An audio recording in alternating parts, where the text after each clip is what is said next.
ततो जयमुदीरयेत नष्टप्रायेषु भद्रेषु नित्यं भागवत सेवया भगवत्युत्तमश्लोके भक्तिर्भवति नैष्टिकी कृष्णे सुधामोपगते धर्मज्ञानाधिपिः सह कलौ नष्टदृशामेष गानार्को धुनोदितः. Pranamtaraj Srimad Bhagavatam, Canto 1, Chapter 17, Text 22. Srimad Bhagavatam ஸ்கந்தம் 1 அத்தியாயம் 17 ஸ்லோகம் 22.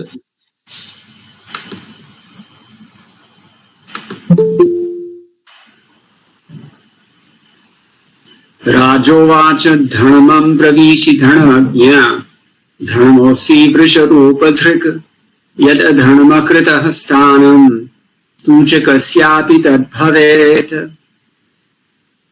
ஹரே கிருஷ்ணா. சுலோச்சனா மாதாஜி புஸ்தகம் இருக்கா? பிரபுஜி புக் இல்லைங்க பிரபுஜி, சாரி பிரபுஜி. சண்முகப்பிரியா மாதாஜி உங்ககிட்ட புக் இருக்கா? புக் பக்கத்துல இருக்கு பிரபு. 17வது அத்தியாயம் 22வது ஸ்லோகம். பிரபு புக் பக்கத்துல இல்லைன்னு சொன்னேன் பிரபு. ஓ அப்படிங்களா?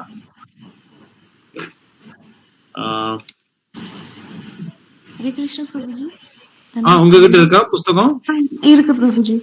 சரி, 17வது அத்தியாயம் ஸ்கந்தம் 1 17வது அத்தியாயம் 22வது ஸ்லோகம்.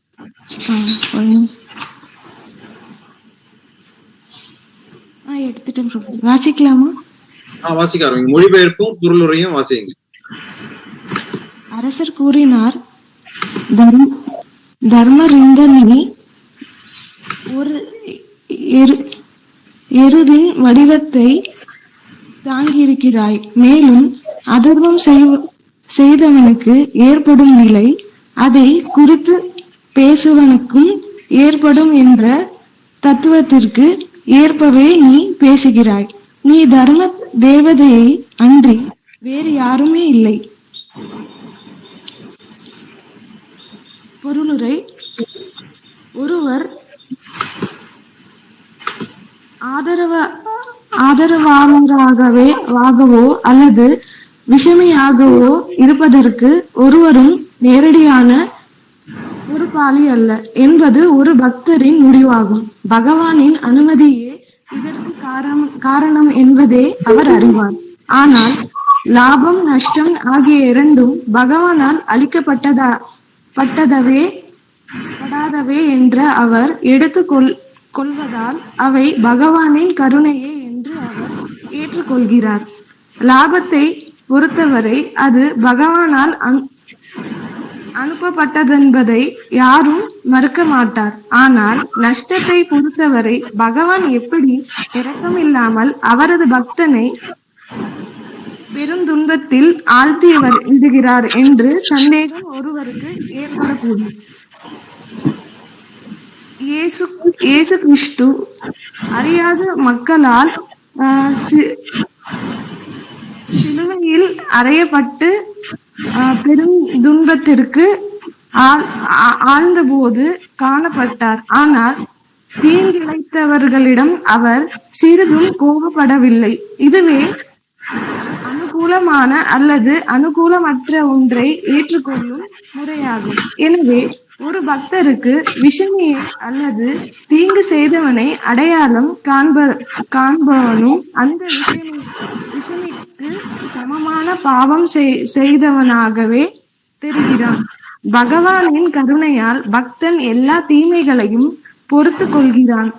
பரீட்சித் மகாராஜன் இதை கவனித்ததால் அந்த எருது தர்ம தேவதையை என்பதை புரிந்து கொண்டார். அதாவது ஒரு பக்தனுக்கு துன்பமே இல்லை, ஏனெனில் அனைத்திலும் பகவானையே காணும் பக்தன் ஒருவனுக்கு பேரளவையான அத்துன்பமும் கூட பகவானின் கருணையே. பிறரால் துன்பப்படும் போது அனைவரும் அரசாங்க அதிகாரிகளிடம் புகார் செய்வார்கள் என்ற போதிலும் கலி புருஷனால் சித்திரவாதை செய்யப்பட்டதை குறித்து பசுவும் எருதும் அரசரிடம் எந்த புகாரும் செய்யவில்லை. எருதின் அசாதாரணமான நடத்தையை கொண்டு அது நிச்சயமாக தர்ம தேவதையாக தான் இருக்க வேண்டும் என்று அரசர் முடிவு செய்தார். ஏனெனில் மற்ற கோட்பாட்டுகளின் மேன்மையான மத கோட்பாடுகளில் மேன்மையான நுட்பங்களை வேறு யாராலும் புரிந்து கொள்ள முடியாது.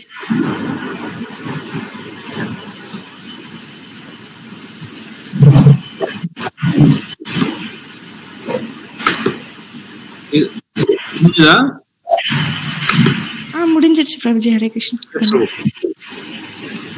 ओम ज्ञानतिमिरान्धस्य ज्ञानञ्जनशलाकया चक्षुरुन्मीलितं येन तस्मै श्रीगुरुवे नमः। श्रीचैतन्यमनोभीष्टं स्थापितं येन भूतले स्वयं रूपः कदा मह्यं ददाति स्वपदान्तिकम्। वन्देऽहं श्रीगुरोः श्रीयुतपरकमलं श्रीगुरुं वैष्णवांश्च श्रीरूपं साग्रजातं सहगणरघुनाथं तं सजीवं साद्वैतं सावधूतं परिजनसहितं कृष्णचैतन्यदेवं श्री राधा कृष्ण पादान् सहगणललिता श्री विशाखान्वितांश्च। हे कृष्ण करुणा सिन्धो दीनबन्धो जगत्पते गोपेश गोपिकान्त राधाकान्त नमोस्तुते। तप्त कांचन गौरांगी राधे वृंदावनेश्वरी वृषभानुसुते देवी प्रणमामि हरप्रिये। आनंद लीलामय विग्रहाय हिमाविदिवच्छरि सुंदराय तस्मै महाप्रेम रसप्रदाय चैतन्य चंद्राय नमो नमस्ते। वाञ्छाकल्पतरुभ्यश्च कृपा सिन्धुभ्यैव च पतितानां पावनेभ्यो वैष्णवेभ्यो नमो नमः। जय श्री कृष्ण चैतन्य प्रभु नित्यानंद श्री अद्वैत गदाधर शिवासादि गौर भक्तवृंद। हरे कृष्ण कृष्ण कृष्ण हरे हरे, हरे Ram Ram Ram Hare Hare.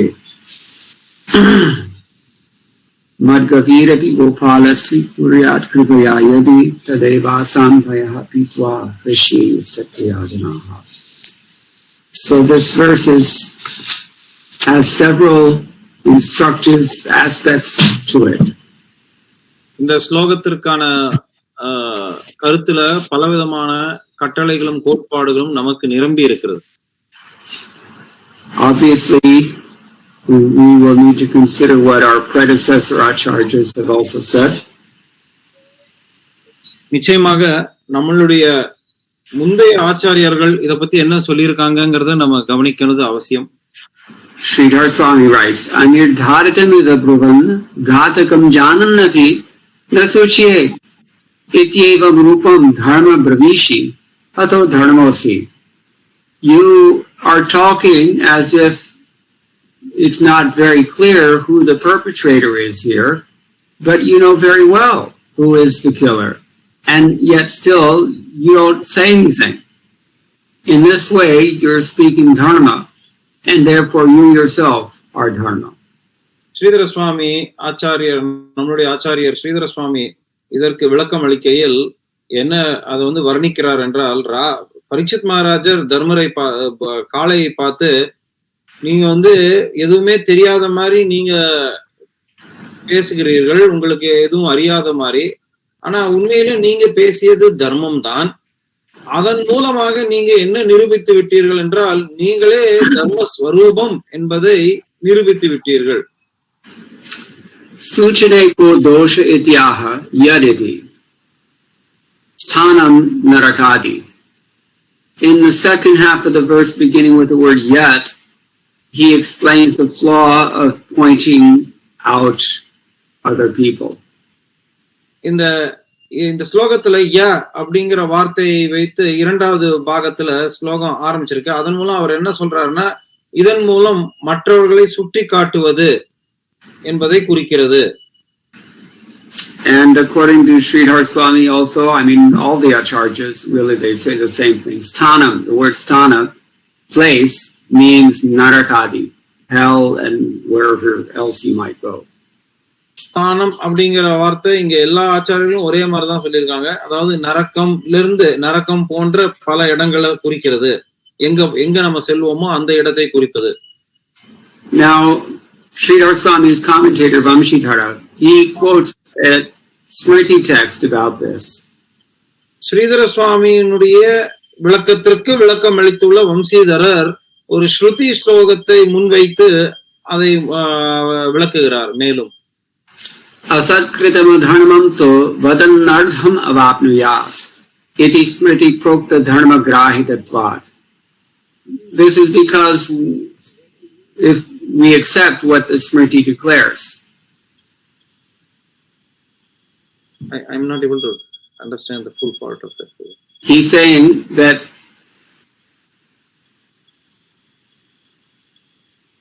the bull is speaking in this way as a result of accepting this smriti injunction, which I'm about to quote. So இங்க வந்து இதுல இருந்து அவர் இப்ப மேற்கூறும் ஸ்லோகத்தை ஒரு பின்வரும் ஸ்லோகத்தை சொல்ல போறார். ஆனா அதுக்கு முன்னாடி என்ன சொல்றாருன்னா, இந்த காளை மாடின் உரையாடல இருந்து நம்ம என்ன புரிஞ்சுக்கிறோம்னா, காளமாடு, தர்மராகிய காளமாடு ஸ்மிருதியையும் ஸ்ருதி மட்டும் அல்லாமல் ஸ்மிருதியையும் ஒப்புக்கொள்கிறார் என்பதையே குறிக்கிறது. असत्कृतम धर्मम तो वदन् अर्धम अवाप्नुयात्. To do something that is sinful, that is a dharma, but one who implicates another person in that way gets half the result. தர்ம கோட்பாடுகளுக்கு விரோதமாக செயல்படும் செயல் வந்து அதர்மம் என்றாலும், அந்த அதர்மத்திற்கு அதை ஏதோ ஒரு விதத்துல அதுக்கு அந்த அதர்ம செயல்ல பங்கு கொள்பவர்களும் பாதி 50% அதனுடைய விளைவை ஏற்றுக்கொள்ள வேண்டும். Now, in regard to this quote, we have a problem because there are two different readings given by two different acharyas. இந்த மேற்கோளுக்கு வந்து இரண்டு விதமான விளக்கம் ஆச்சாரியர்கள் இருவிதமான விளக்கம் கொடுத்திருக்கிறதுனால இதுல நமக்கு ஒரு இது எது சரி என்பது தெரிவதில் ஒரு பிரச்சனை இருக்கலாம். Vijayadhwaj Tirtha says, asat kritama dharmam tu vadan dharmam avapnuyat. That somebody who is doing dharma, that's one thing, but to call it dharma, then he gets the same result. விஜயத்வஜர் என்ன சொல்றாருன்னா, ஒரு தர்மத்தை ஒருவர் செய்யலாம், அந்த தர்ம செயல்களை தர்மம் படி செய்திருக்கிறார் என்று அதை வந்து அவர் உணர்ந்து கொண்டாலும் அவருக்கும் அந்த புண்ணியத்துல பங்கு உண்டு. And then he also says,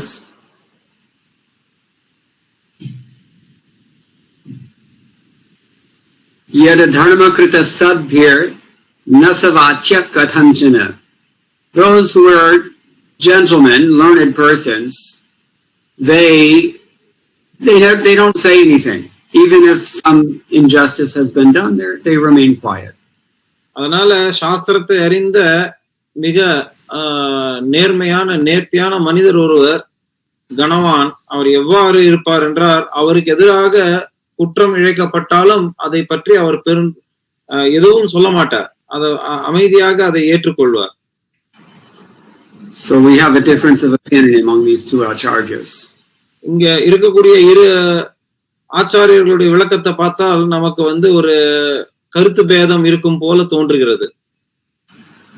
So Viragavacharya says, dharma karini purushe sannihite yad dharma sujikam vachas tad dharma mevetyarthaha.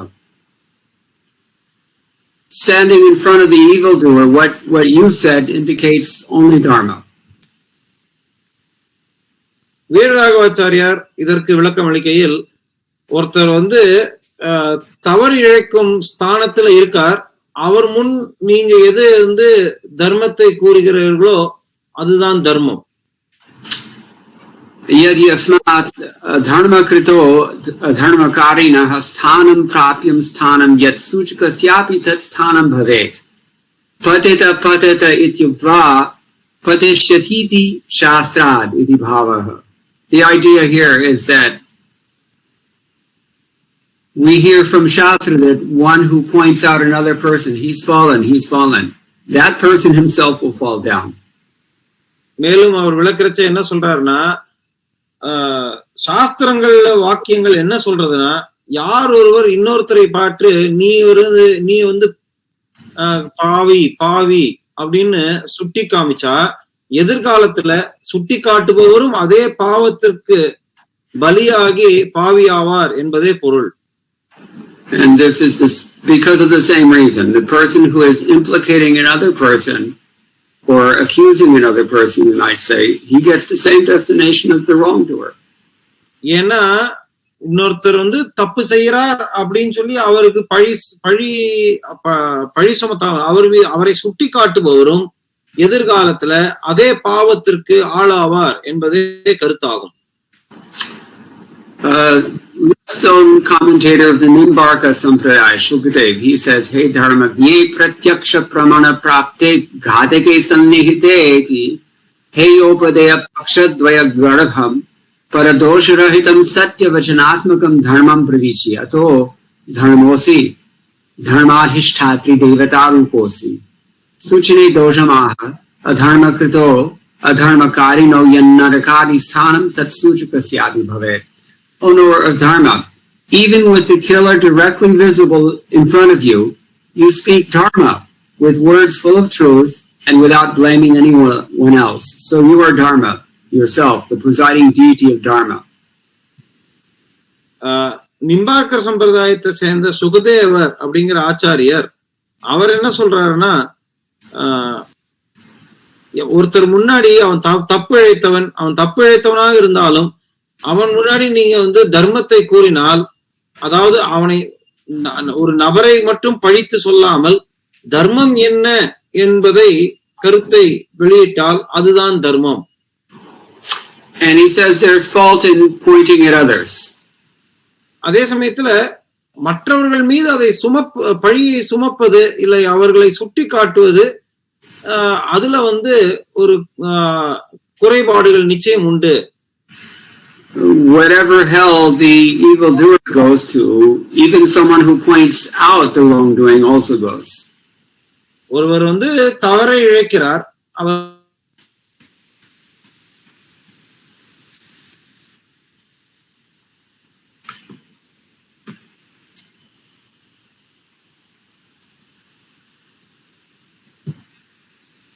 அதே பாவத்திற்கு ஆளாவது உறுதி. Now, by this point, we're probably eager to hear what Vishwanath Chakravarti Thakur says.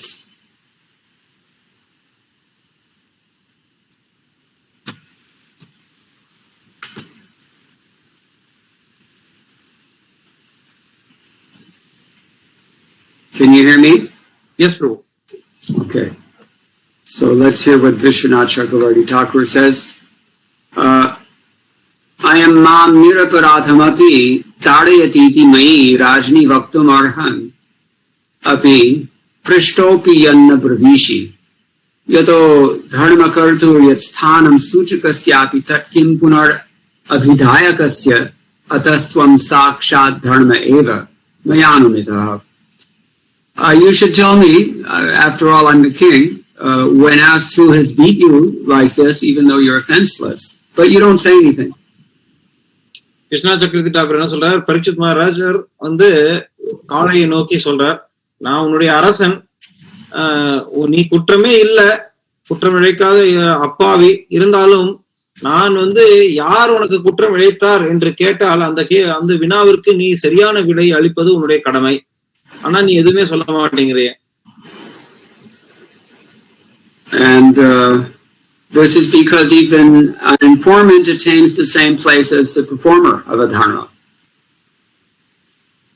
Prabhu? This is because an informant attains the same destination as the evildoer. அதாவது நீங்க வந்து பரீட்சித் மகாராஜ் சொல்றார், நீங்க இவ்வாறு நடந்துக்கிறதுக்கு காரணம் பழியை சுமத்துபவரும் பழியை செய்தவருடைய அதே கதியை அடைந்து விடுவார் என்பதற்கு காரணத்திற்காக நீங்க சொல்லாம இருக்கீங்க. What to speak of somebody who just blames another person rightly or wrongly? இவ்வாறு இருக்கும் பொழுது சரியோ தவறான சரியா தெரியாமல் ஒருத்தர் மீது வீண் பழி சுமப்பவர்களை பற்றி என்ன கூற இருக்கு? Then this is what, therefore I've assessed that you yourself are dharma personified. இதன் மூலம் பரீட்சித் மகாராஜர் என்ன சொல்றாருன்னா, என்னுடைய கருத்துப்படி நீங்கள் தர்மஸ்வரூபி அப்படிங்கிறது நான் வந்து தீர்மானம் பண்ணிட்டேன். So these are the different opinions given by acharyas commenting on this verse. இந்த ஸ்லோகத்திற்கு வர்ணனை அளிக்கிறதுக்கு பல ஆச்சாரியர்களுடைய கருத்து இவையே ஆகும். Srila Prabhupada's purport has several instructions that we can glean from it. சில பிரபுபாதருடைய பொருளுரையை நம்ம இப்ப பார்த்தோம்னா பலவிதமான கோட்பாடுகளும் கட்டளைகளும் நமக்கு பிரபுபாதர் அளிக்கிறது நமக்கு தெரிய வரும். One thing he emphasizes is how we should understand a devotee's suffering. முதல்ல அவர் சொல்றது என்னன்னா, ஒரு பக்தர்கள் எப்படி மற்றவர்கள் தவிக்கிறார்கள் அப்படிங்கறத, அந்த அவர்களுடைய துயரத்தை எவ்வாறு அவர்கள் உணர வேண்டும் அப்படிங்கிற ஒரு பாடம் இருக்கு. We all know even devotees still suffer to some degree. குறிப்பா பக்தர்கள் அவர்களே சோதனைக்கு உள்ளாராங்க, இது நமக்கு நிச்சயம் தெரியும். But for the last half dozen verses since text 17, even this bull Dharma has also explained the same logic that the Lord arranges everything according to his plan. நம்ம கடைசி ஒரு 6-7 ஸ்லோகங்கள்ல தர்மர், காளையின் வடிவத்தில் இருக்கும் தர்மர் கூறுவது என்னன்றது பார்த்தோம். அதாவது நமக்கு நேரடியாக எந்த துயரம் வந்தாலும் அது எல்லாமே பகவானுடைய ஏற்பாடு அப்படிங்கறதுதான் ஏற்றுக்கணும் அப்படிங்கிறது நமக்கு அந்த பாடமாக பார்த்தோம். And so the devotees, they don't worry too much about ascribing praise or blame. அதனால பக்தர்கள் மற்றவர்களுக்கு புகழாரங்களோ இல்ல வீண் பழியோ சுமக்க விரும்ப மாட்டார்கள். According to chapter 17 and 18 of Bhagavat Gita, devotees understand that the most important factor of action is the Lord himself. பகவத் கீதையின் 17வது அத்தியாயமும் 18வது அத்தியாயத்தையும் படித்திருக்கும் பொழுது பக்தர்கள் சரியாக என்ன புரிந்து கொள்வது என்றால், நம்ம செய்யக்கூடிய ஒவ்வொரு செயல்களுக்கும் நம்ம பொறுப்பு இல்ல, பகவானுடைய ஏற்பாடே பொறுப்பு. If not a blade of grass moves in the breeze without the Supreme Lord's sanction, then everyone's enjoyment and suffering that is allotted is given by the Supreme. எப்படி ஒரு ஒரு புல்லு கூட பகவானுடைய அனுமதி இல்லாமல் காற்றடித்தா கூட அதனால அசைய முடியாதோ, அதே போல நம்மளுடைய இன்பமோ துன்பமோ அது பகவானுடைய அனுமதி இல்லாமல் நிச்சயம் நடக்காது. At least it is sanctioned by the Supreme. அது குறைந்தபட்சம் பகவானுடைய அனுமதியாவது இருக்கணும் அங்க. And this point should not be overlooked or even minimized. இந்த கருத்தை நம்ம சரியான விதத்துல புரிஞ்சுக்கணும். இத நம்ம இது முக்கியம் இல்ல அப்படின்னு சொல்லி ஒதுக்கிடக்கூடாது. This is actually the most important thing, but it's often overlooked, not only because it's so subtle, but it's unpleasant. இது ரொம்ப ரொம்ப முக்கியமான கருத்து. ஆனா இந்த கருத்தை நம்ம பல தடவை உதாசீனம் படுத்துவதோடு மட்டுமல்லாமல் நம்ம இது ஏத்துக்கிறதுக்கு ரொம்ப கசப்பா இருக்கு அப்படிங்கிற ஒரு காரணத்தினாலையும் நம்ம ஏற்க மறுக்கிறோம். So unpleasant means we're itching to blame someone else or to judge someone else. This is our constant tendency. நம்மளுடைய இயற்கை என்ன? நம்மளுடைய பிரச்சனைகளுக்கு மற்றவர்கள் மீது யாராவது ஒருவர் மீது பழியை சுமப்பதுதான் நம்மளுடைய இயற்கை. அதனால அப்படிப்பட்ட ஒரு குணம் ஒரு கசப்பான விஷயமாகும்.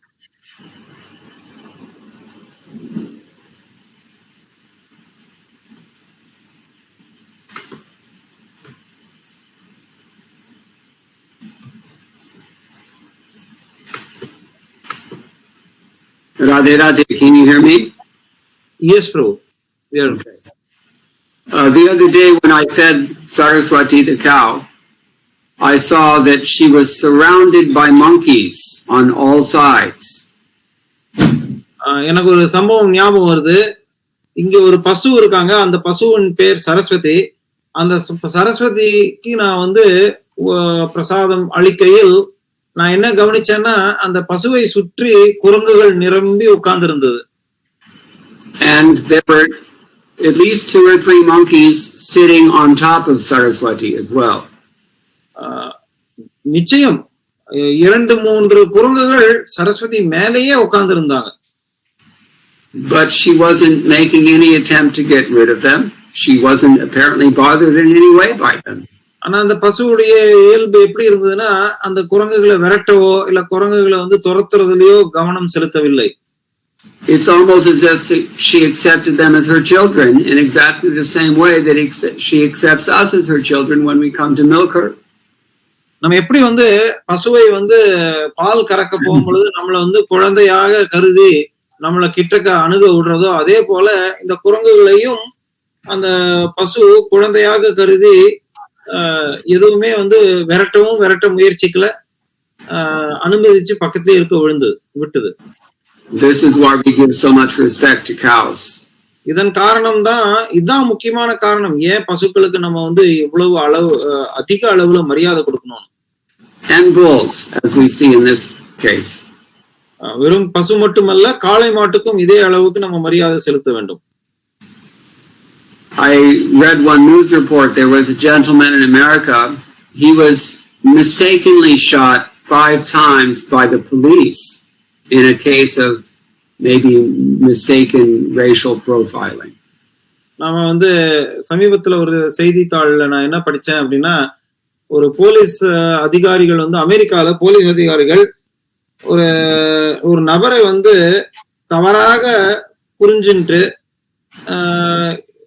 அவருடைய இனம் நிறத்தின் காரணமாக பாகுபாடு வெறுப்பு காரணமாக 5 முறை சுட்டுவிட்டார்கள். Although it didn't kill him, but he was paralyzed now for life. A young man, for the rest of his life, he'll be paralyzed because of the police mistake. அந்த போலீஸ் அந்த காவலாளிகளின் தவறுனால இவர் 5 முறை சுடப்பட்டாலும் அவர் சாகவில்லை. ஆனா அவர் முழுக்க அவருடைய எந்த உடலையும் அசைய முடியாத அளவுக்கு பக்கவாத சூழ்நிலையில வாழ்க்கை பூரா இனிமே அவர் தவிக்கணும், அந்த மாதிரியான சூழ்நிலைக்கு உள்ளாக்கப்பட்டார். Imagine how angry we might feel if that happened.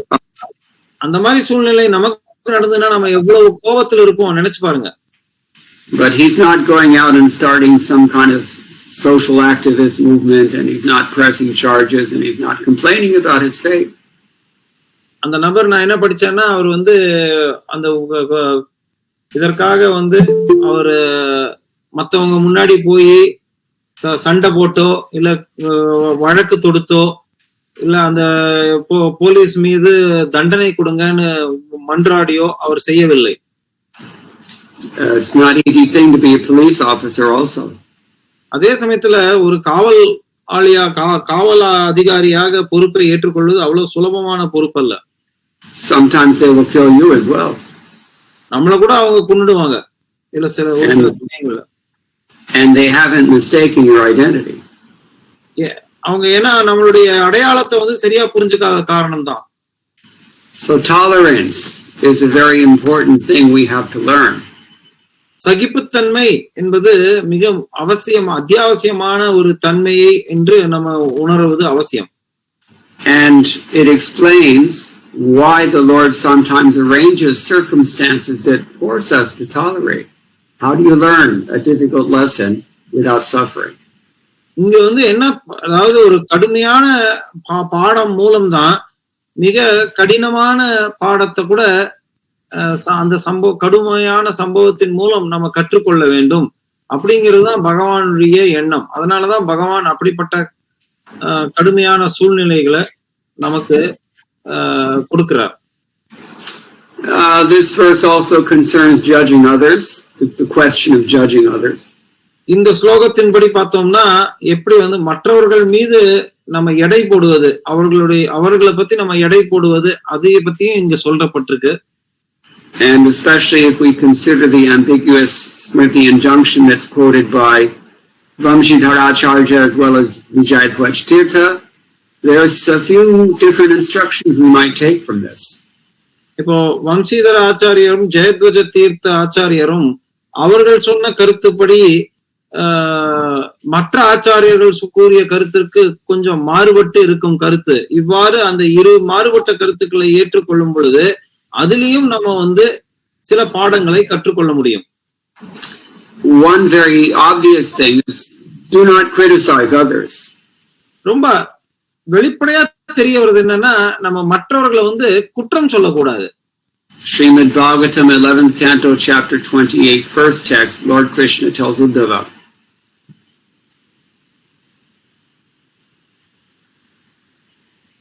கிருஷ்ணரே வந்து உத்தவருக்கு இதை விளக்குறார். Shri Bhagavan Vacha Parasvabhava Karmani na Prashamse na Garhaye Vishwam Ekatmakam Pashyan Prakrutya Purushena cha. You know the verse, or shall I translate? Yeah. Remember now. The Lord said, you should neither praise nor criticize the conditional nature and actions of others.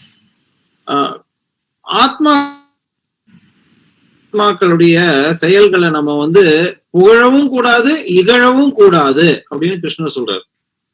Instead, he says you should see this world as a harmonious combination of material nature and the spiritual nature. Prabhu, I didn't hear the instead. Instead, we should see this world as a harmonious interplay of Purusha and Prakriti, spirit and matter. மாறாக நம்ம இந்த உலகத்தை புருஷன் பகவானும் பிரகிருதி இயற்கையும் சேர்ந்து செய்யும் இணைந்து செய்யும் செயலாகவே பார்க்க வேண்டும். Once again, everything is perfect. Om Purnamada Purnam Purnat Purnamudachyate. அதற்கும் மேலாக நம்ம கருத்தில் கொள்ள வேண்டும் கருத்து என்னன்னா இந்த உலக அமைப்பு எல்லாமே வந்து பக்குவமானது. ஓம் பூர்ணமதம் பூர்ணமிதம், எல்லாமே பூரணம், எல்லாமே அதுல குறைபாடுகளே இல்லை அப்படிங்கறதையும் ஏத்துக்கணும். Another lesson is don't assume that you know what you can't know. இன்னொரு பாடம் என்னன்னா நமக்கு தெரியாதத தெரிஞ்ச மாதிரி தவறாக எடை போடக்கூடாது. The point being that it's not like we should not judge others. The point is that we cannot judge others. We don't have that capability. இதுல கருத்து என்னன்னா நம்ம வந்து மற்றவர்களை எடையே போடக்கூடாதுன்றது கிடையாது. ஆனா நம்மனால மற்றவர்களை எடை போட முடியாது அப்படிங்கிறது தான் உண்மை. Achintya khalu ye bhava anatan startakena yojaye prakritibhya param yatcha tadachintyasya lakshanam. This is what we hear from Chaitanya Charitamrita, but it's actually only quoted from Skanda Purana and Mahabharata and Bhakti Rasamrita Sindhu and so many other sources. பல சாஸ்திரங்கள் மகாபாரதம், பக்தி ரசாமிருத சிந்து, பத்ம புராணம் போன்ற சாஸ்திரங்கள்ல சொல்லப்பட்டிருக்கிற ஒரு ஸ்லோகம் சைத்தன்ய சரிதாமிரதத்தில் மேற்கோள் காட்டப்பட்டிருக்கு. Skanda Purani, maybe also Skanda Puranam, Padma Puranam illa, Skanda Puranam. Anything transcendental to material nature is called inconceivable, and mundane arguments can't go there. அதாவது இந்த எதெல்லாம் வந்து தெய்வீக நிலையில இருக்கோ, பௌதீக இயற்கைக்கு அப்பாற்பட்ட தெய்வீக நிலை இருக்கோ, அந்த தெய்வீக நிலையில இருக்கக்கூடிய விஷயங்களை நம்ம வந்து தர்க்கத்தின் மூலமாகவோ வாதாடுவதன் மூலமாகவோ புரிந்து கொள்ளவோ தீர்மானம் செய்யவோ கூடாது. Natam's Tarakena Yojiyat means we should not try to apply mundane logic where it can't fit. பௌதீக தர்க்கங்களை அங்க நம்ம வந்து கொண்டு வர முடியாது, வாதங்களை. A third lesson we can get from this verse is much more important and also much more subtle, unfortunately. இந்த ஸ்லோகத்துல இருந்து ஒரு மூன்றாவது பாடம் நம்ம கத்துக்கலாம். அந்த பாடம் வந்து ரொம்ப நுணுக்கமானது, ஆனா எல்லாத்தோட அது ரொம்ப முக்கியமானதும் கூட. Don't indulge in nonsensical duality. அந்த பாடம் என்னவெனில், இருமையே நிரம்பி இருக்கும் அபத்தமான பௌதீக செயல்கள்ல ஈடுபடாதீர்கள். Prakrita hailena hatomar vapunani upekshite bhadra bhadra vastu gyan nahika prakriti. Chaitanya Mahaprabhu says, if this body if the body of a devotee were material, I still could not neglect it, for the material body should be considered neither good nor bad. Chaitanya Mahaprabhu என்ன சொல்றாருன்னா, இந்த பௌதீக உடலானது பௌதீக இயற்கையிலேயே செய்யப்பட்டது. இருந்தாலும் இதிலிருந்து வரக்கூடிய எந்த விளைவையும் இது ரொம்ப நல்லது இல்ல இது ரொம்ப கடுமையானது தீயது அப்படிங்கிற தீர்மானத்தை கொண்டு வரக்கூடாது. And he quotes from the 11th canto, chapter 28, text 4, same passage. அந்த இது 11வது ஸ்கந்தத்துல 28வது அத்தியாயத்தின் 4வது ஸ்லோகத்தை ஸ்ரீமத் பாகவதம் அதே அவர் மேற்கோளாவும் காட்டுறார். Kim bhadram va dvaitasyas vastunakiyat vachoditam taranartham munasadhyatam evacha. What is this? What is auspicious and what is inauspicious? This is all material existence. இந்த பௌதீக இயற்கையில பௌதீக வாழ்க்கையில மங்களம்னு என்ன இருக்கு, அமங்கலம்னு ஒண்ணு இருக்கா? Because an illusion is not factual, there's no distinction between what we think is good or bad within it. ஏன் அப்படின்னா இங்க மாயை எல்லாமே மயக்கத்துல இருக்கும். அந்த மயக்கத்துல இருக்கிறச்சே எல்லாம் எது நல்லது எது தீயது அப்படின்னு நம்மளால எப்படி தீர்மானம் செய்ய முடியும்? Dvaite bhatra bhatra gyan shab manodharm e bhalo e mando e shabhram. This calculation that this is good and this is bad within mundane existence, this is all illusion, mistaken. நம்ம ஒரு பௌதீக சம்பவத்துல பௌதீக விஷயங்களை எடுத்துட்டு பௌதீக தடத்துல இருக்கக்கூடிய சம்பவங்களுக்கு இது ரொம்ப அருமையானது இல்ல இது ரொம்ப மோசமானது அப்படிங்கறது எல்லாமே இரண்டுமே தவறு. ஏன்னா ரெண்டுமே மாயை. இங்க இந்த பௌதீக விஷயத்துல இப்படி நம்ம பாகுபாடு பார்ப்பது முட்டாள்தனம். And Srila Prabhupada comments, when we're absorbed in the illusory energy, we can't understand what's good for us and what's bad for us. நம்மளே பகவானுடைய மயக்கம் அளிக்கும் சக்தியான மாயை சக்திக்குள்ள மாட்டி இருக்கும் பொழுது நமக்கு எது நல்லது எது தீயது என்பதை நம்மளால எப்படி நிர்ணயம் பண்ண முடியும்? நிர்ணயம் பண்ண முடியாது அப்படின்னு பிரபுபாதர் நம்முடைய பொருளையும் விளக்குறார். Our own conceptions of good and bad are all just imaginary, mental speculations. நம்மளுடைய கருத்துப்படி நம்ம இது நல்லது இது தீயது அப்படின்னு நம்ம தீர்மானிக்கலாம். ஆனா அந்த ரெண்டுமே மாயையின் கருத்து மாயையில இருக்கிறதுனால அது எல்லாமே கற்பனை தான். நம்மளுடைய மனசுல இருந்து எழக்கூடிய கற்பனை தான், அது உண்மை அல்ல. When we want to turn away from Krishna in order to enjoy his resources, then we get absorbed in these various good and bad ideas and we make our plans, but actually they're all false. நம்ம ஏன் இப்படி சொல்றோம், ஏன் இதுல நம்ம மாட்டி இருக்கோம் இந்த தவறான சூழ்நிலையில?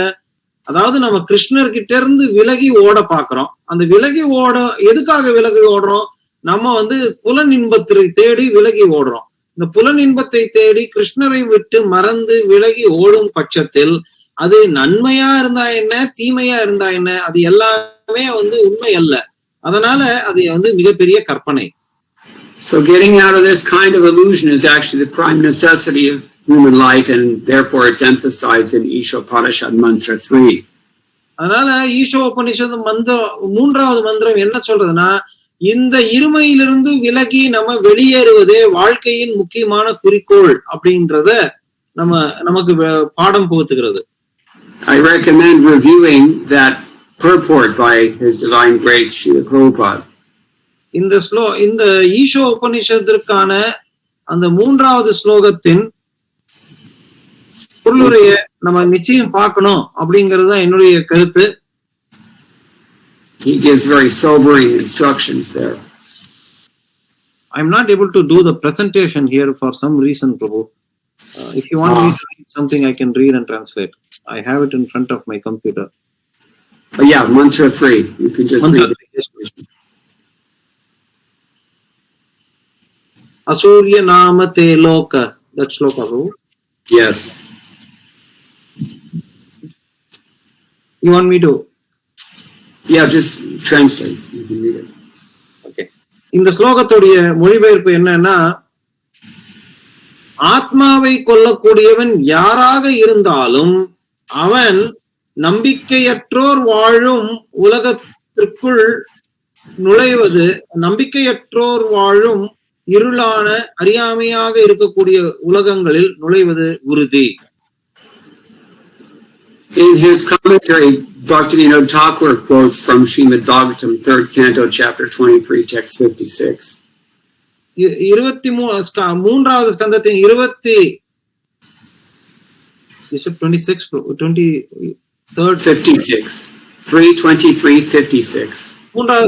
23வது அத்தியாயத்தின் 56வது ஸ்லோகத்தை மேற்கோள் காட்டி பக்திவினோத் தாக்கூர் இந்த ஸ்லோகத்திற்கு விளக்கம் அளிக்கையில், नेहय कर्म धर्माय न विरागाय कल्पते न तीर्थ पद सेवायै जीवन्नपि मृतो हि सः. One minute.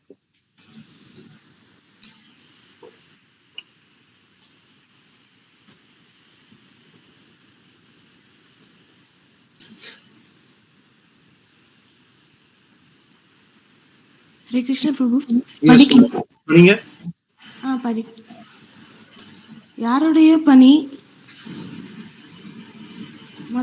மத வாழ்வுக்கு அவனை உயர்த்தவில்லையோ, யாருடைய மத சடங்குகள் அவனை துறவுக்கு உயர்த்தவில்லையோ, துறவில் உள்ளவனே எது பரமபுருஷ பகவான் இன்பத்தை கொண்டிருக்கு அழைத்து செல்லவில்லையோ, அவன் சுவாசித்து கொண்டிருந்தாலும் இறந்தவனாக கருதப்பட வேண்டும். பொருளுரை வாசிக்கணும். Yes, bro. You want us to read the purport? No need. Okay. Well, you can read it, but in your own time. நீங்க உங்களுடைய இந்த பொருளுரையும் நீங்க நேரம் இருக்கும் பொழுது வாசித்துக் கொள்ளுங்கள். So Prabhupada also emphasizes for this reason in his purport that a devotee should simply accept whatever Krishna sends, whether it's supposedly good or supposedly bad, as his mercy, because in fact that's what it is. இதே பொருளுரையில பிரபுபாதர் என்ன விளக்குறாருன்னா, இப்படி நமக்கு நல்லதோ தீயதோ எது வந்தாலும் இது பகவான் கிருஷ்ணருடைய கருணை, அதை வந்ததை உள்ளது உள்ளபடி அப்படியே ஏற்றுக்கொள்வதுதான் சால சிறந்தது. And he gives the example of Jesus Christ, who was put into so much difficulty but never retaliated in any way. இயேசுநாதருடைய முன்னுதாரணமாக அவர் இங்க வைக்கிறார். அதாவது இயேசுநாதர் அவர் பலவிதமான கடுமையான சூழ்நிலையில ஆழ்த்தப்பட்டார். இருந்தாலும் அதை அவர் கோபப்படாமல், அவர் மீது இழைக்கும் நபர்கள் மீது கோபப்படாமல் அவர் அதை அப்படியே ஏற்றுக்கொண்டார். That's the way we accept something. Accept means surrender. இதுதான் ஏற்றுக்கொள்ள, துன்பங்களை ஏற்றுக்கொள்ளும் விதம். அதாவது வந்தது வந்தபடி அப்படியே ஏற்றுக்கொள்ள வேண்டும். So as far as the devotee is concerned, he only sees Krishna's smiling face in all things. What he'll see Krishna's, is it? I couldn't. He sees Krishna's grace in all things. பக்தன் என்பவர் எப்படின்னா, பகவானுடைய அருள் எல்லா சம்பவங்களிலும், எல்லா செயல்களிலும், எல்லா விளைவுகளிலும் இருக்கு அப்படிங்கறத பார்க்கக்கூடியவர் தான். And so as far as he's concerned, the sinner and the person who identifies as sinner, both of them are guilty because both of them are deliberately indulging in this non-existent duality in order to escape Krishna. Both are deliberately indulging in duality in order to escape Krishna. இங்க ஒரு பக்தர் எப்படி பார்க்கறாங்கன்னா, நல்லது நடந்தாலும் சரி, தீயது நடந்தாலும் சரி, இரண்டுமே பௌதீக சம்பந்தமாக இருக்கும் பொழுது தவறானது. ஏனெனில் இந்த இருமைகளை எப்படியாவது கிருஷ்ணர்கிட்ட இருந்து விலகி இருக்கும் பொழுது அனுபவிக்கணும் அப்படிங்கிற குறிக்கோளை வைத்து கொண்டு இது செய்வதனால் இதுல வரக்கூடிய விளைவுகள் நல்லதே கிடையாது. By God's grace, the devotee tolerates all reverses. அதே சமயத்துல பகவானுடைய கருணையினால பகவானுடைய அருள்னால ஒரு பக்தனானவன் எந்த விதமான அவனுக்கு இன்னல்கள் வந்தாலும் அதை தாங்கிக் கொள்ள முடிகிறது. Maharaj Parikshit saw this in the bull, and he also heard what the bull was saying, and he was astonished. Parikshit மகாராஜரோ இந்த கருத்தை தான் இந்த காளையின் இன்னல்கள், காளை இப்படி துன்புறுத்தப்பட்டதை பார்த்தார். ஆனா அது மட்டும் இல்லாமல் அந்த காளை என்ன பதில் அளித்தது அப்படிங்கிறதையும் அவர் பார்த்து ஒருங்கிணைத்து இருப்பதை கண்டார். The cow and the bull never placed any complaint before the king, even though they were prajas and that was their right to do so. பிரஜைகள், அதாவது அந்த நாட்டு மக்கள் அப்படிங்கிற விதத்துல பசுவும் காளையும் பிரஜைகள் தான். இருப்பினும் அவர்கள் அந்த பசுவும் காளையும் மற்றவர் மீது குறை சுமத்தவில்லை தங்களுடைய பிரச்சனைகளுக்கு.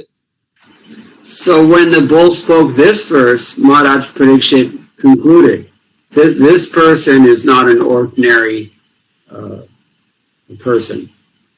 இந்த காளமாடு இவ்வாறு நீதி உரைத்தவுடன் பரீட்சித் மகாராஜர் முடிவு செய்து விட்டார், இந்த காளை மாடு சாதாரண மாடு அல்ல, இது ஒரு சாதாரண இது நபரும் அல்ல, இது மிக கற்றறிந்த நபர் அப்படின்னு அவர் தீர்மானம் செய்தார்.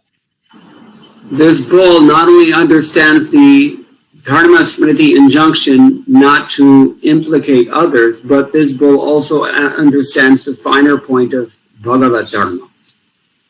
அதாவது பரீட்சித் மகாராஜர் என்ன பார்த்தாருன்னா, இந்த காளமாடுங்கிறது தர்ம கோட்பாடுகளை மட்டும், தர்ம சாஸ்திரங்களின்படி மற்றவர்கள் மீது குறை சுமத்தக்கூடாது, மற்றவர்களை பழி சுமத்தக்கூடாது, மற்றவர்களை சுட்டி காட்டக்கூடாதுங்கிற முதல் நிலை கருத்தை மட்டும் அறியாமல் அதற்கும் மேலான ஆழ்ந்த நிலை கருத்தான, உயர்ந்த நிலை கருத்தான பகவத் தர்மமும் என்ன என்பதை அறிந்திருக்கிறார் அப்படிங்கறத உணர்ந்தார். The practical manifestation of that understanding of Bhagavat Dharma is Tattenu Pam Susamikshamano Bhunjatma Evatma Pratham Vipako Ityadi. இந்த பகவத் தர்மம் நம்ம சொன்னோம். அந்த பகவத் தர்மத்தின் பொருள் என்ன? அதாவது தத்தேனு கம்பாம் சு சமீட்சமானோங்கிற ஸ்லோகத்தின்படி ஒருவர் தனக்கு எந்த விதமான இன்னல்கள் வந்தாலும் அதை மிக பெருமையோடு பகவானுடைய கருணையாக ஏற்றுக்கொண்டு, அதே சமயத்துல இதயம், வார்த்தைகள் மற்றும் சரீரத்தின் மூலமாக பகவானுக்கு நமஸ்காரங்களை, வந்தனைகளை தெரிவிக்க வேண்டும். அவ்வாறு ஒருவர் செய்வாராயின் அவருக்கு முக்தி என்பது பரம்பரை சொத்தாக மாறிவிடும். Ridbhagvapur Virvedadham Namaste Jiveta Yo Mukti Pade Sadaya Bhak. As Prabhupada's purport very nicely indicates, that devotee simply has to go on serving Krishna and taking everything as Krishna's mercy, because that is the awakened position.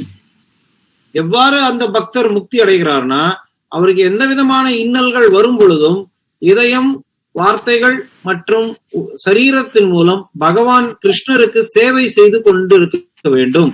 அவ்வாறு அவர் சேவை செய்து கொண்டிருந்தால் வாழ்க்கையின் இறுதி இலக்கான கிருஷ்ணரை சென்று அடைவது உறுதி. So we'll stop here, but if anyone has any questions or any comments, we can discuss. இங்க இதோட நம்ம நிறுத்திக்கலாம். ஏதாவது கேள்விகள், கருத்துக்கள் இருந்தா நம்ம இப்போ விவாதிக்கலாம். Prabhu, some of us are still observing Dwadasi today in Tamil Nadu, even within Tamil Nadu. So, I have a question. Yes, Mataji. Yeah. Hare Krishna, Prabhuji, Dandavat Pranam, Jai Shri Prabhupada. So this is a very tough verse to accept. So one thing is that we are talking from the viewpoint of a person. I mean, I'm sorry to use that word, but a person who is being victimized. So there's a sinner and a victim. So the victim needs to keep quiet, but there's another aspect of this as well. So what if by the victim keeping quiet, somebody else is put in danger? So basically if you talk about a predator, for example, a child predator. So the person who's a victim may keep quiet, But then if he or she sees someone that this person can potentially harm someone else, then what is that? I'm sorry? Enabling behavior. Yes. So that's enabling, or even like does he or she have a duty to protect someone else? That's one thing. And the other thing is, in our judicial system from time immemorial, one thing at a time. Okay. You want to translate that part? Yes, bro. இந்த பாடம், இந்த வகுப்புல என்ன பாடம் கத்துக்கிட்டோம்னா, குற்றம் இழைப்பவன், குற்றத்திற்கு உள்ளாக்கப்பட்டவர் இருவர் உள்ளனர். குற்றத்திற்கு உள்ளாக்கப்பட்டவர், பலியாகப்பட்டவர் அமைதியாக இருக்கணும் அப்படிங்கிற பாடம் இங்க சொல்லப்பட்டிருக்கு.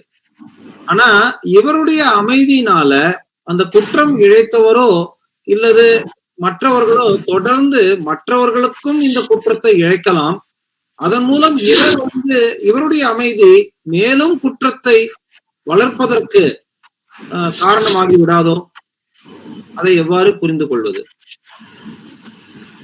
So there's a reason that certain instructions are given in the early sections of the Bhagavad Gita. இதை எப்படி புரிஞ்சுக்கணும்னா, முதல்ல இதெல்லாம் நல்லா புரிஞ்சுக்கணுங்கிறதுக்காக தான் பகவத்கீதையின் ஆரம்பத்திலேயே ஒரு சில முக்கிய கோட்பாடுகள் கொடுக்கப்பட்டிருக்கு. We constantly have to refer back to those instructions. அந்த கோட்பாடுகளை மீண்டும் மீண்டும் நம்ம நினைவு கூறுவது இன்றியமையாததாகும். For example, how do you determine what's important? இப்போ எது முக்கியம் அப்படின்னு நீங்க எப்படி தீர்மானம் செய்வீங்க? Krishna says, therefore, what's real doesn't ever end and what's not real doesn't ever last. கிருஷ்ணர் அதனால்தான் சொல்ற, எது உண்மையோ அந்த உண்மை முடிவுக்கே வராது, அதுக்கு முடிவே கிடையாது. எது உண்மை இல்லையோ அது நிலைத்தே இருப்பதற்கு வாய்ப்பில்லை. Similarly, how do we know what to do? அதே போல நம்ம என்ன செய்யணும், என்ன செய்யக்கூடாதுன்னு நமக்கு எப்படி தெரியும்? Again, back in the very beginning, he tells Arjuna, Karmanyeva adhikaraste. Your only responsibility is duty. அப்ப கிருஷ்ணர் அதனால்தான் சொல்றார் ஆரம்பத்திலே, கர்மண்ய ஏவ அதிகாரஸ்தே, அதாவது கடமையை, உங்களுக்கு விதிக்கப்பட்ட கடமையை செயல்களை செய்வதற்கு மட்டுமே தான் உங்களுக்கு உரிமை உண்டு. And Arjuna was exemplary. When he came to Krishna with his problem, he didn't phrase his doubt in any other terms. He said, I'm confused about what is my duty. Dharma samurha cheta. அர்ஜுனர் தான் இதுக்கு சிறந்த எடுத்துக்காட்டு. அவர் அங்க தன்னுடைய கிருஷ்ணர் கிட்ட சொல்றார், எது நான் செய்ய வேண்டிய கடமை என்னன்னு எனக்கு புரிய மாட்டேங்கிறதுன்னு தான் சொன்னார். ஆனா அவருடைய நிலையை அவர் ரொம்ப பாராட்டியோ மிகைப்படுத்தியோ பேசவில்லை. So our only concern should be how to fulfill our own duty.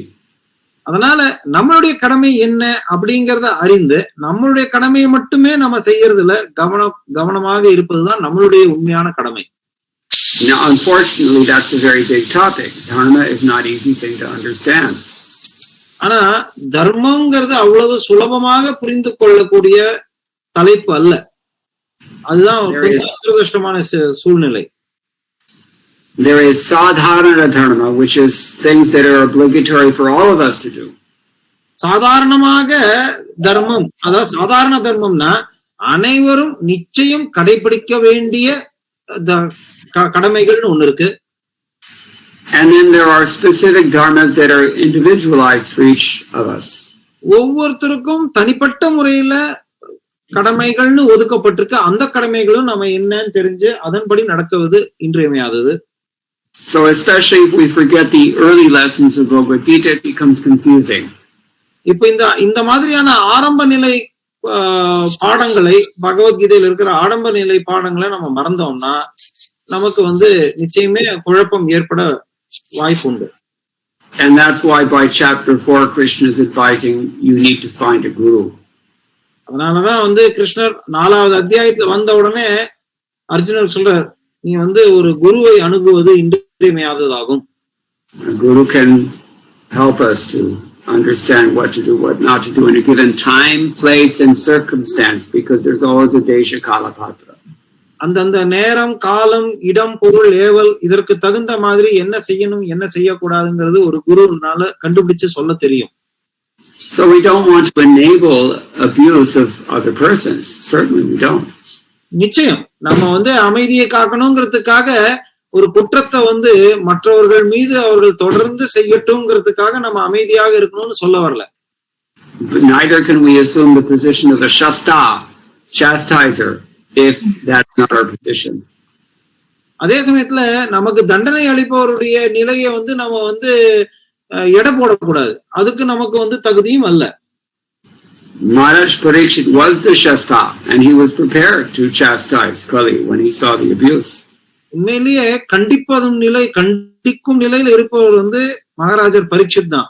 அந்த மகாராஜர் கலியை தண்டிப்பதற்கு தயாராக இருந்தார். But these cow and bull, their character was so high that even he's asking them, they're hesitant to blame anyone.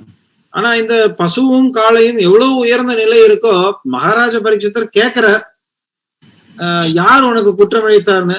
அவங்க குற்றவாளிய சுட்டி காட்டுவதற்கும் இவங்க தயங்குறாங்க. Is this answering your question? Yes, Prabhuji. Yes. So can I ask the second part?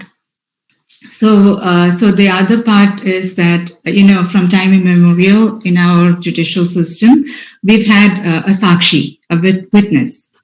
So if someone has witnessed a crime or something so what is the duty in this context? Because he apparently has to point out who the sinner is. So what does this also implicate that person who's a witness? Totally, I got blanked out. I'm sorry. So the question was muted due to network. Please. Oh, can you hear me now? Yes, we can. Okay. So my question is, what is the implication of this verse for a witness, a person who's a witness to a crime? Does the same rule apply to that person? Because we often hear that you cannot be a mute witness to a crime and you will be implicated as well in terms of so இதே தர்ம கோட்பாடுகள் சாட்சியாக இருக்கும் நபர்கள் மீதுக்கு அவங்களுக்கு என்ன பொறுப்பு? சாட்சியாக இருப்பவர் அமைதியாக இருக்கக்கூடாது. ஏன்னா சாட்சி தெரிஞ்சு அமைதியாக இருந்தால் அவர்களும் அந்த பாவத்திற்கு உள்ளாவார்கள் இருக்கு. ஆனா சாட்சி கூறுபவர்கள் சுட்டி காட்டுவது இல்லையா, அது சுட்டி காட்டுவதற்கு சமமாகாதா? இதை எப்படி புரிந்து கொள்வது? Sometimes in the Bhagavatam we find extremely idealized circumstances or activities going on, very very kind of hyper exaggerated circumstances. இதே மாதிரி நம்ம ஸ்ரீமத் பாகவதத்துல சில சமயம் பாக்குறோம், மிக மிக பக்குவமான நிலையிலிருந்து ஒருத்தர் எப்படி நடந்துக்கணும் அப்படிங்கிற மாதிரி சூழ்நிலைகள் இருக்கும். நம்மளால யோசித்து பார்க்க முடியாது. நம்மளை பொறுத்த வரைக்கும் அது ரொம்ப மிகைப்படுத்தப்பட்ட சூழ்நிலை போல தோன்றலாம். அந்த மாதிரி சம்பவங்களை பாக்குறோம். In this particular case, my sense is that the cow and the bull are applying this principle in such an extreme way only to make a much deeper point. என்னை பொறுத்த வரைக்கும் இந்த சூழ்நிலையில பசுவும் காளையும் நமக்கு பாடம், அவங்க அந்த உண்மையான கருத்தை வெளியில கொண்டு வரணும் அப்படிங்கிறதுக்காக தான் அவங்க இந்த மாதிரியான விளக்கத்தை ஏற்றுக்கொள்கிறார்கள், கொடுக்கிறார்கள். The point is nistraygunya bhava. You should transcend this mundane duality and all the illusions within it.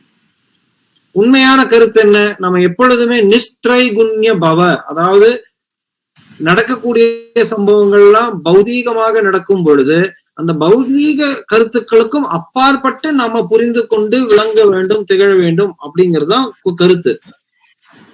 Of course, next time you're called for jury duty, I don't recommend that you quote these verses and decline to do your duty.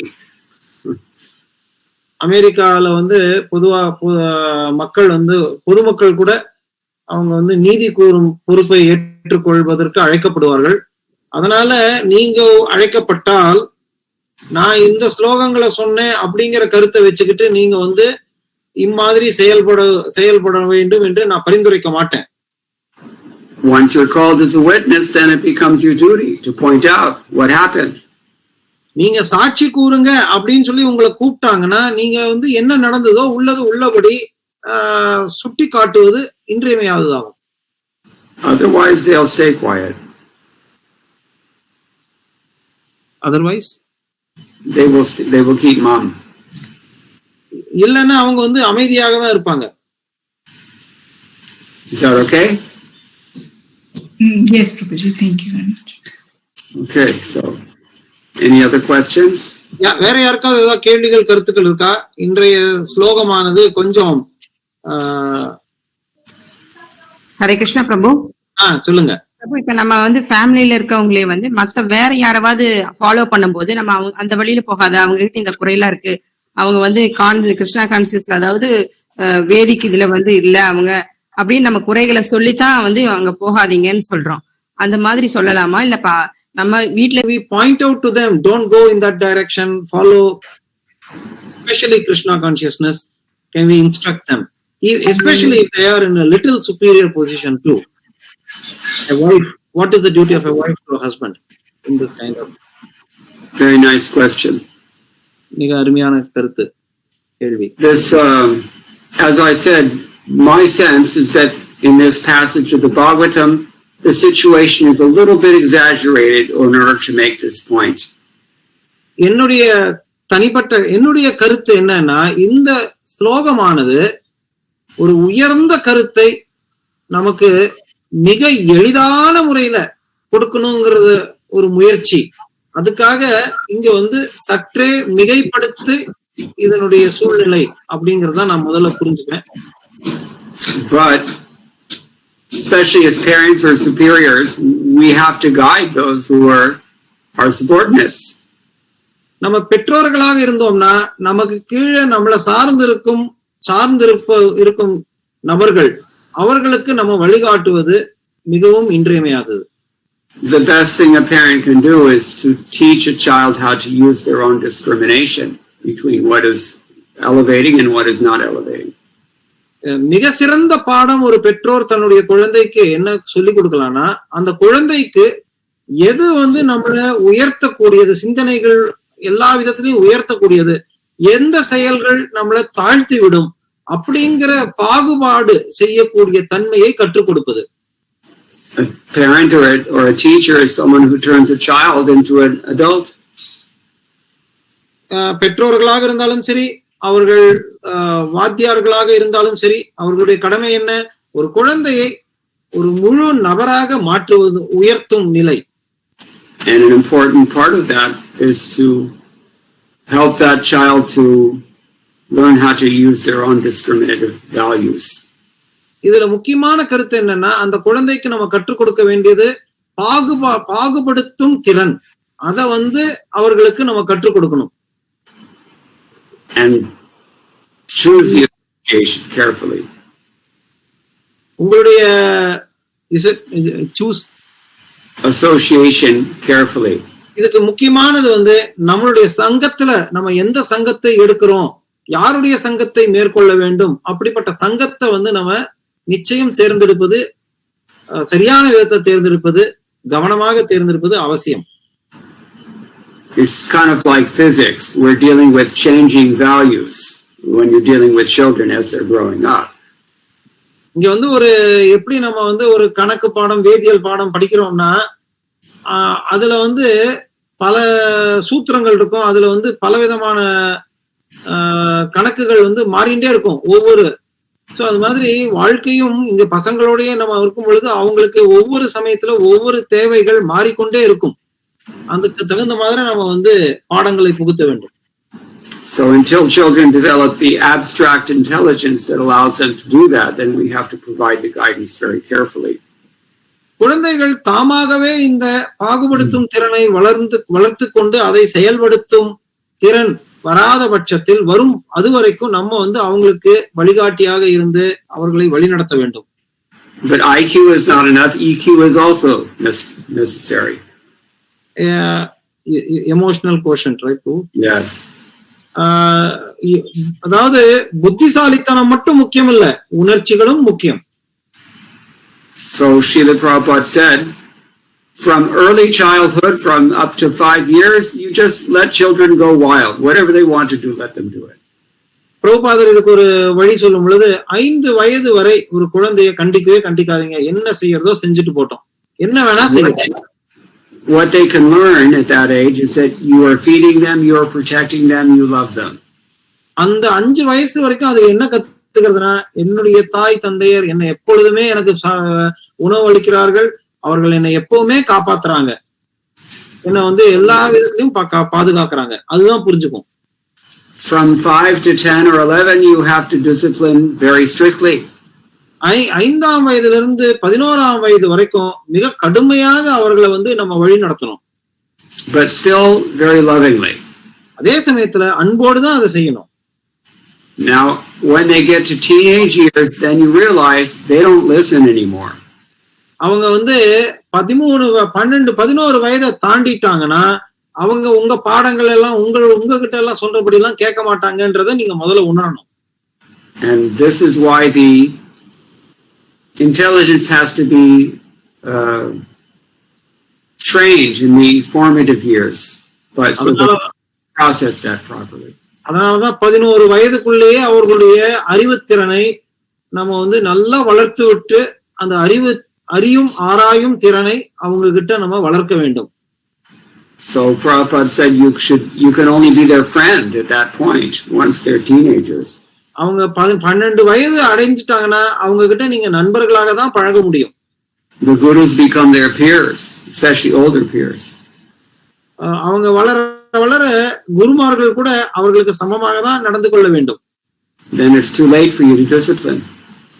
அந்த மாதிரி அவங்க வளர்ந்துட்டு அவங்க அந்த நிலையில போய் நம்மள வந்து அவங்கள வந்து கண்டித்து வழி நடத்த முடியாது. For this reason, Srila Prabhupada advised that we teach children hitopadesh as early as possible. Let them memorize. அதனாலதான் பிரபுபாதர் சொல்லியிருக்கார், இந்த குழந்தைகளுக்கு சின்ன வயசுலயே கீதோபதேசத்தை சொல்லி கொடுத்து ஸ்லோகங்களை எல்லாம் நல்லா மனப்பாடம் செய்ய வேண்டும். In the early age, it doesn't even matter if they understand or not. அவங்களுக்கு சின்ன வயசுல இருந்துச்சு பகவத்கீதை புரியுறதோ புரியலையோ அதை பத்தி பொருட்டல்ல. The intelligence will come back to them when they're mature. அவங்களுக்கு அந்த புரியும் அறியும் திறன் அவங்க வந்து முதிர்ந்த காலத்துல அவங்களுக்கு நிச்சயம் தாமாகவே வந்துவிடும். And then they'll thank you for teaching them what you did. அந்த நிலையில அவங்க நிஜமா வந்து என்னுடைய பெற்றோர்கள் எவ்வளவு நன்மை எனக்கு செஞ்சாங்கன்னு நன்றி கடனோட அவங்க வந்து உணர்வார்கள். Hitopadesh is what we have in Sanskrit. In Tamil you have this Tirukural. கீதோபதேசம்ங்கிறது சமஸ்கிருதத்துல இருக்கு, ஆனா தமிழ்ல திருக்குறளும் இருக்கு. Hitopadesh, not Gitopadesh. Hitopadesh. Sorry, நான் வந்து ஹிதோ உபதேஷ் உபதேசம் சொன்னேன். ஹிதோ உபதேசன்றது சின்ன வயசுல இருந்தே சொல்லி கொடுக்கணும். அந்த ஹிதோ உபதேசத்துடைய தமிழ் இதுதான் வந்து Thirukkural. Yeah, so this Hita Upadesh, in other words, good instructions. Very, it's mundane thing, but Prabhupada is quoting this constantly throughout his books.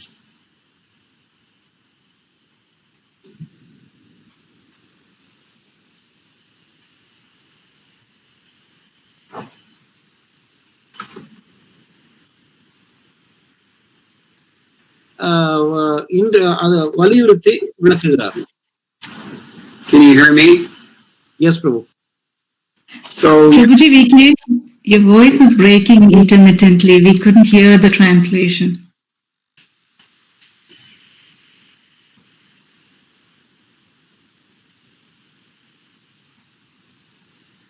Hare Krishna.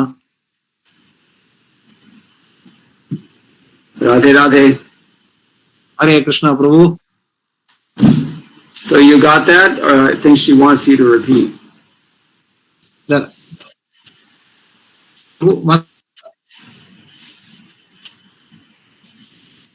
Interrupted.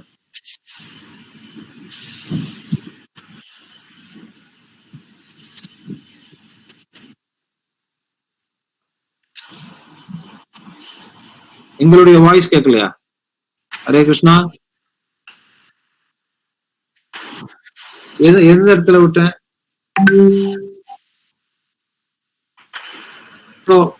அதாவது பிரபு என்ன சொல்றாருன்னா, ஹித உபதேசம் அப்படிங்கறத பிரபுபாதர் பலமுறை தம்முடைய பொருளுரையில வலியுறுத்தி உள்ளார்.